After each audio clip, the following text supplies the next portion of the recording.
Hey, what's up, everybody? Welcome to the Average Joe Dividends YouTube channel. In this video, we're going to go over my September budget. We'll see how well I did with my expenses and income. We'll see what kind of gap I wound up with, and also we'll take a look at my net worth over time as well. So, if you're new to the channel, welcome to the channel. I would subscribe so you can also see my other videos that mostly go over dividend stock investing.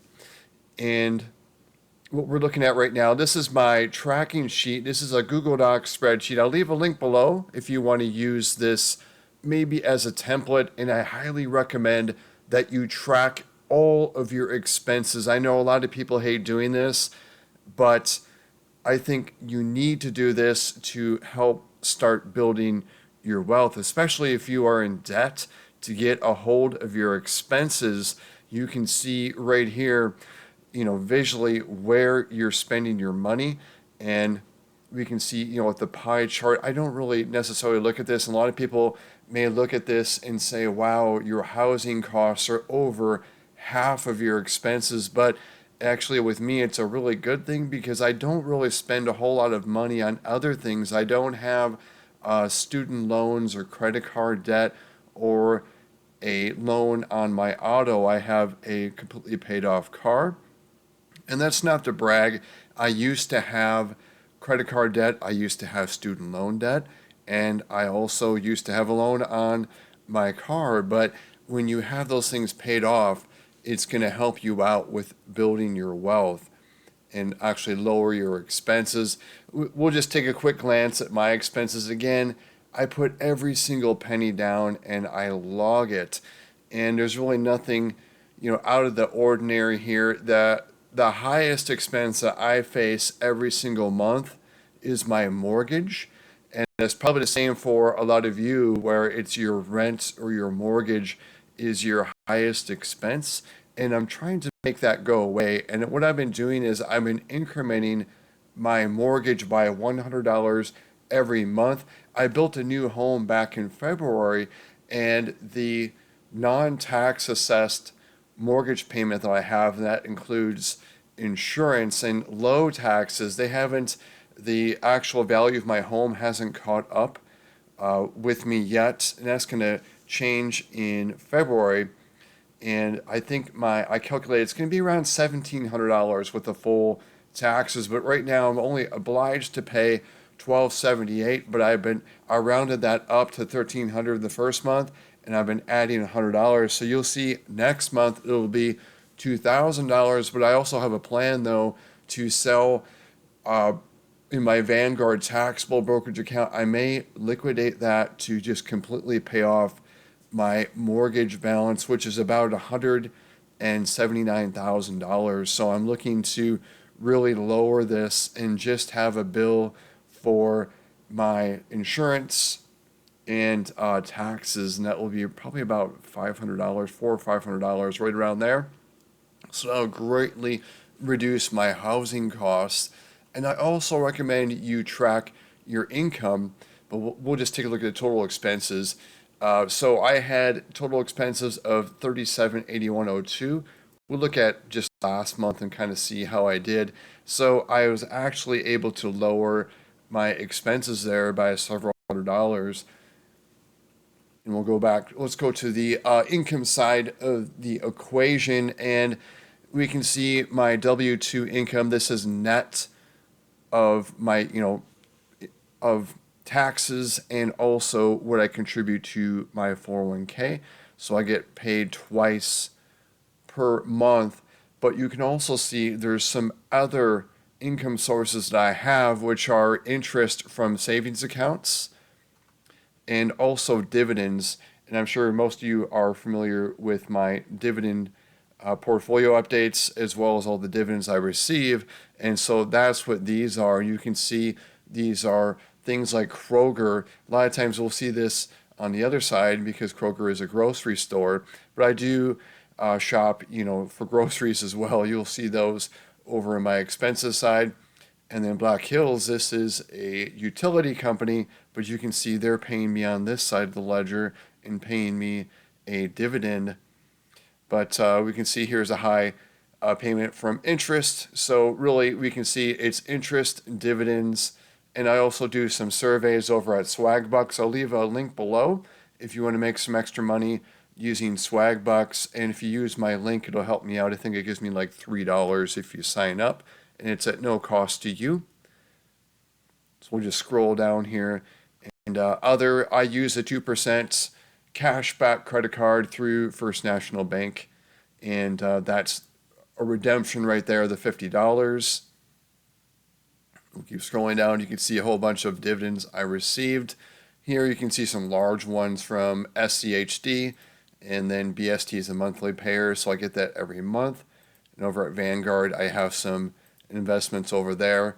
And with VXUS and VTSAX, one's an international stock market index, and this is a US total stock market index.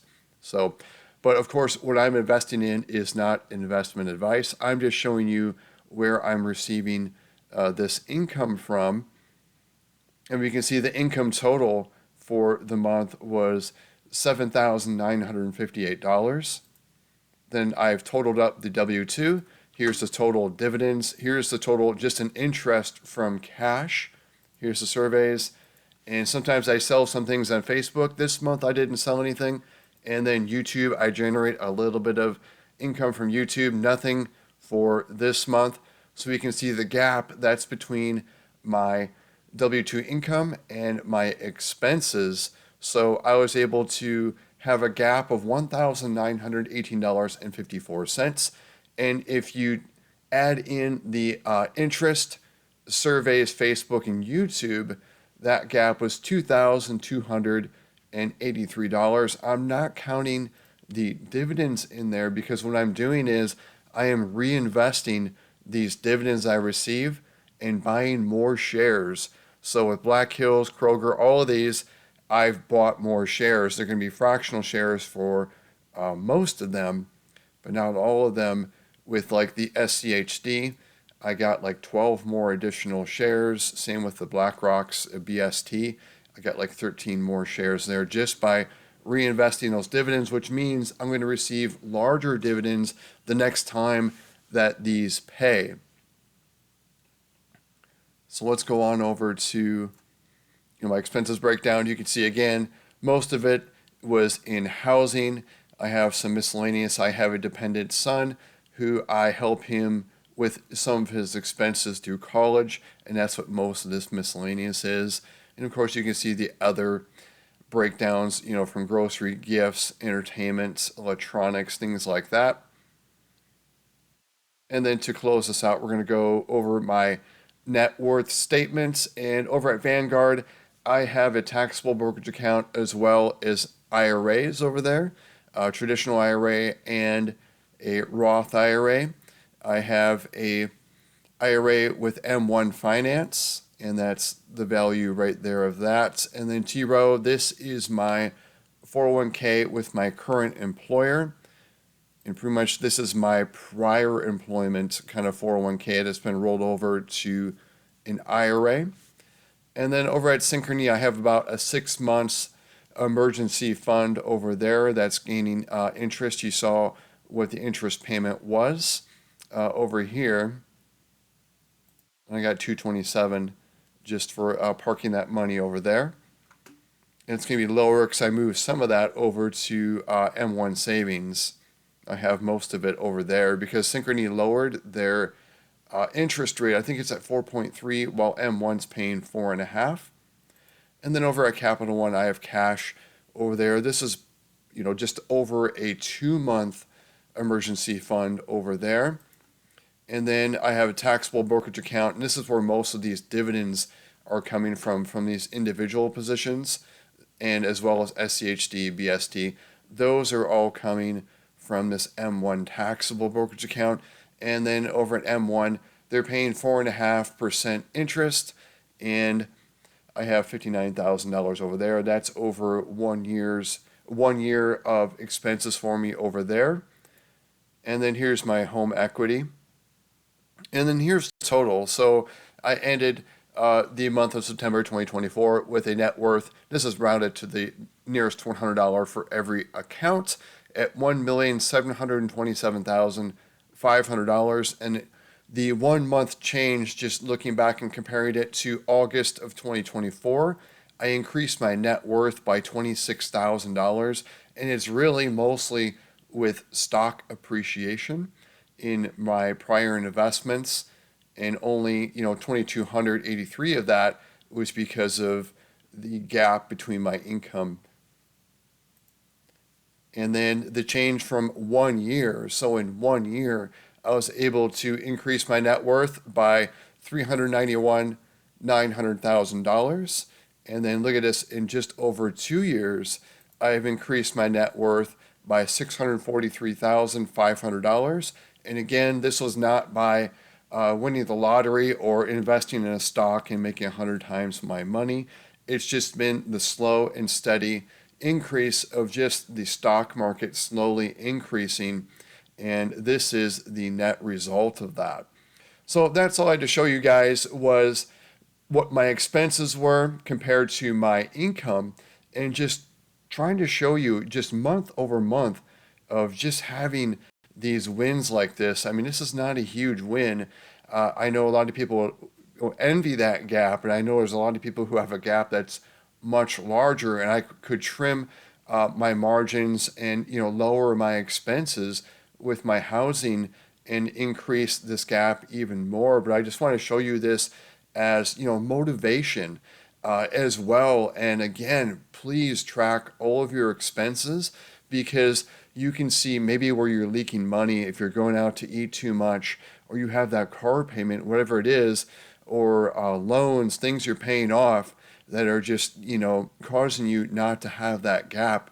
You can pay those off, or you're not going to pay it off usually in a month. It may take you several months or several years, but I just want everyone to get to that point and to increase that gap, as well as increasing that net worth, month over month, year over year, decade over decade. So thanks again, everyone, for sticking to the end of the video. If you got value from